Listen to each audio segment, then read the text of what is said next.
The International Space Station is the largest man-made structure in space. It was built in pieces and then launched into space and assembled in orbit.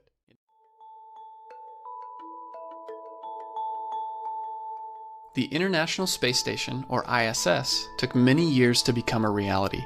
In 1984, the United States announced a project called Space Station Freedom. Here's some drawings of what the original station might have looked like. It was never actually built in its original form. There were lots of redesigns, and its funding was almost completely cut by US Congress. Then in 1993, after several other countries were brought on board, the name was officially changed to the International Space Station. 5 years later, construction begins in space. This is the ISS as it looks today. It's mainly used to conduct science experiments that can only be done in space. There's usually 6 astronauts on board the station. They generally switch out about every 6 months so that no one spends too much time in space. The station is about the size of an American football field. It's located just outside the Earth's atmosphere. This is called low Earth orbit. It's not very high up, considering that some satellites orbit way out here. The ISS only takes about 92 minutes to orbit the Earth. That's about 28,000 kilometers per hour.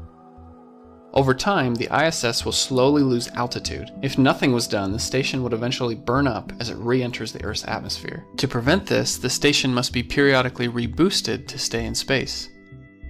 The main countries now participating are United States, Canada, Russia, Japan, and many countries from the European Space Agency. Let's get to know the main parts of the station.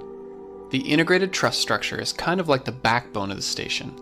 It holds the solar arrays to generate electricity, radiator panels, these remove heat from the station, and other equipment and science experiments are also attached. This part down here contains the pressurized modules, which means the astronauts can live and work in here without a spacesuit. All of the Russian modules make up the Russian orbital segment. The other side is called the United States orbital segment. It's made up of modules from the United States, Europe, Japan, and Canada. The different pieces of the station, also called modules, were built in many locations around the globe. Each module was then launched into space by one of these 3 rockets: the American Space Shuttle, the Russian Proton rocket, and the Russian Soyuz rocket. Once in space, it's time to put it all together. This is definitely not your average Lego set. Once construction started, the ISS took a little over a decade before it was considered complete. Each one of these lines represents the addition of a new module to the station.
Thanks a lot, Dave. I love it.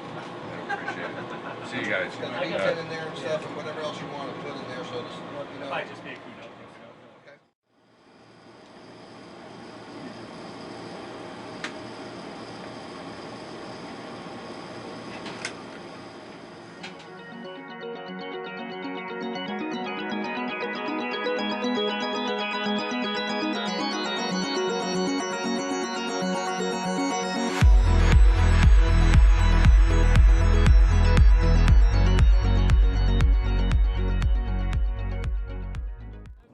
La trajectoire amène l'avion vers le haut, l'avion monte en altitude et lève le nez de plus en plus haut. On est à 30 degrés d'inclinaison.